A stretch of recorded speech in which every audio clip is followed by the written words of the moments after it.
दोस्तों, नासा को चांद की जमीन के नीचे एक गार मिली है। जब साइंसदान लूनर ऑर्बिटर के डेटा को स्टडी कर रहे थे तो तब इस डेटा में उनको चांद की जमीन के नीचे गार मिली। इस डेटा को 2010 में लूनर ऑर्बिटर ने इकट्ठा किया था जो चांद के गिर्द ऑर्बिट कर रहा था। ये गार एक क्रेटर के अंदर बनी हुई है और साइंसदानों के मुताबिक ये गार क्रेटर में 200 फीट तक फैली हुई नजर आती है। 1969 में इंसान ने पहली बार चांद की जिस जगह पर लैंड किया था, ये क्रेटर उस जगह से 230 मील शुमाल मशरिक में मौजूद है। ये गार अंदर तक कितनी फैली हुई है इसके बारे में साइंसदानों को नहीं पता, लेकिन साइंसदानों का कहना है कि ये गार कई मील अंदर तक फैली हो सकती है। कई सालों से साइंसदानों को शक था कि चांद की जमीन पर भी जमीन की तरह की गारें हो सकती हैं। ऐसा पहली बार हुआ है कि जब चांद पर किसी केव को दरियाफ्त किया गया है। आखिर उस केव के अंदर क्या है, क्या वहाँ कोई मखलूक आबाद है,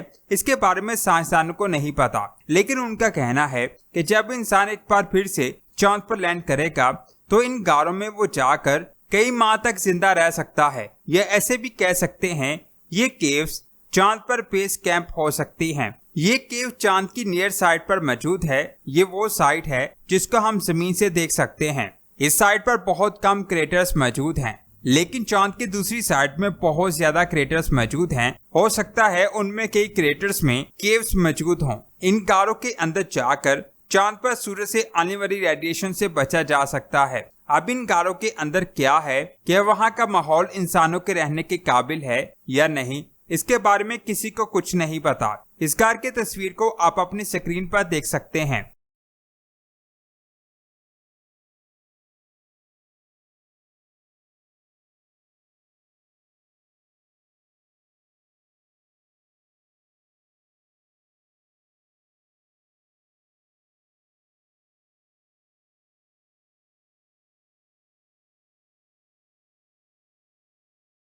आपको इस गार के बारे में क्या ख्याल है, नीचे कमेंट्स करके जरूर बताएं। इसके बाद कायनात में मौजूद खतरनाक सियारों की बात करते हैं। 2022 में किट पिक नेशनल ऑब्जर्वेटरी में साइंसदानों ने एक ऐसा सियारा फाइंड किया जो बहुत ज्यादा अजीब था। इसका नाम TOI 3757b है, जो हमारी जमीन से 580 लाइट ईयर दूर मौजूद है, जिसका रेडियस जुपिटर से 1.5 गुना ज्यादा है। साइंसदानों ने कहा कि वो एक गैस जॉइंट है और इस जैसा गैस जॉइंट हमने आज तक नहीं देखा। ये सियारा अपने स्टार को एलिप्टिकल शेप में ऑर्बिट करता है। जब कोई सियारा अपने स्टार को एलिप्टिकल शेप में ऑर्बिट करता है तो वो ऑर्बिट करते हुए एक टाइम में अपने स्टार के बहुत ज्यादा करीब आ जाता है और एक टाइम में वो अपने स्टार से बहुत ज्यादा दूर चला जाता है। जब ये अपने स्टार के बहुत ज्यादा करीब जाता है तो इस पर इसके स्टार की बहुत ज्यादा रेडिएशंस पड़ती हैं, जिसकी वजह से इसका एटमॉस्फेयर एक शेक अंडे जैसा हो गया है। यानी उसका एटमॉस्फेयर बहुत ज्यादा डेंस है और इस डेंस एटमॉस्फेयर में आग का समुंदर बह रहा है, जिसे देखकर साइंसदानों के होश उड़ गए। इस सियारे पर मौजूद चीजें एक जहन्नम का मंजर देती हैं। इसके बाद बात करते हैं TRAPPIST-2b की। ये सियारा हमारी जमीन से 750 लाइट ईयर दूर मौजूद है। इस सियारे को आप बहुत कम देख पाओगे क्योंकि एक तो ये हमसे बहुत ज्यादा दूर मौजूद है, इसके अलावा ये अपने स्टार की रोशनी को अपने अंदर जज़ब कर लेता है और ये रोशनी इसके अंदर जाने के बाद बाहर नहीं आ पाती, जिसकी वजह से हम इस सियारे को देख नहीं पाते। ये सियारा कितना ज्यादा डार्क है इसका अंदाजा आप इस बात से लगा सकते हैं कि हमारी जमीन पर जो कोयला है वो 95% लाइट को जज़ब करता है, जबकि ये सियारा अपने स्टार की 99% लाइट को जज़ब करता है। ये सियारा अपने स्टार से 40 लाख किलोमीटर दूर मौजूद है। ये दूरी मरकरी की सूरज से दूरी के मुकाबले में 10 गुना कम है। अपने स्टार के बहुत ज्यादा करीब होने की वजह से आप इसे देख नहीं सकते, जो वाकई में बहुत ज्यादा अजीब बात है। इसके बाद बात करते हैं गलीज 504p की, जो विर्गो कॉन्स्टेलेशन में हमारी जमीन से 57 लाइट ईयर दूर मौजूद है।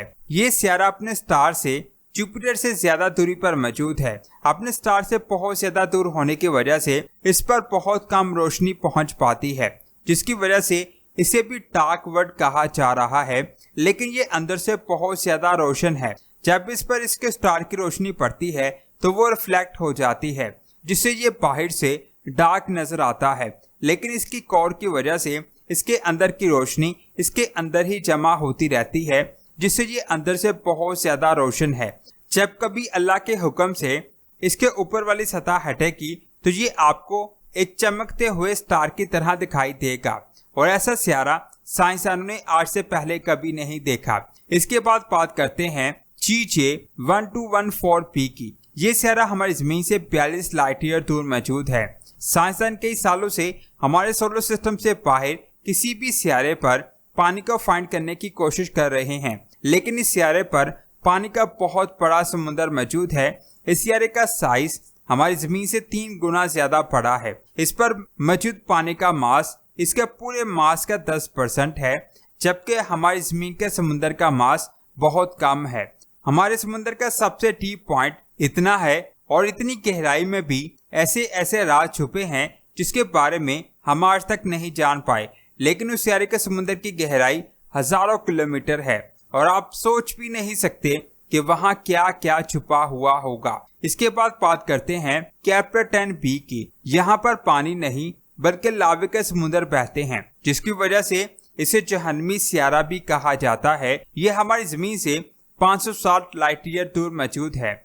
ये सितारा अपने स्टार के बहुत ज्यादा करीब मौजूद है, जिसकी वजह से इसका टेम्परेचर 1500 डिग्री सेल्सियस है। इतना ज्यादा टेम्परेचर होने की वजह से इस सितारे की सतह ने पिघलना शुरू कर दिया है। इसका मास हमारी जमीन से 5 गुना ज्यादा है। इस पर बहुत ज्यादा लोहा मौजूद है और बहुत ज्यादा टेम्परेचर होने की वजह से ये लोहा पिघल चुका है। दूर से देखने पर यह हमें एक रोशन लाल कलर की तरह दिखाई देता है। इस सितारे के अंदर चीजों को देखते हुए इसे जहन्नमी सितारा कहा जा रहा है, जो सच में बहुत ज्यादा खौफजदा है। इसके बाद बात करते हैं PSR J17191438b की, जो हमारी जमीन से 4000 लाइट ईयर दूर मौजूद है। यहाँ हर तरफ बहुत ज्यादा कार्बन मौजूद है और यहाँ की ग्रेविटी और प्रेशर बहुत ज्यादा है। जब बहुत ज्यादा प्रेशर कार्बन के एटम्स पर पड़ता है तो वो एटम्स डायमंड में कन्वर्ट हो जाते हैं, जिसकी वजह से इस सितारे पर हीरो की बारिश होती है। तो दोस्तों,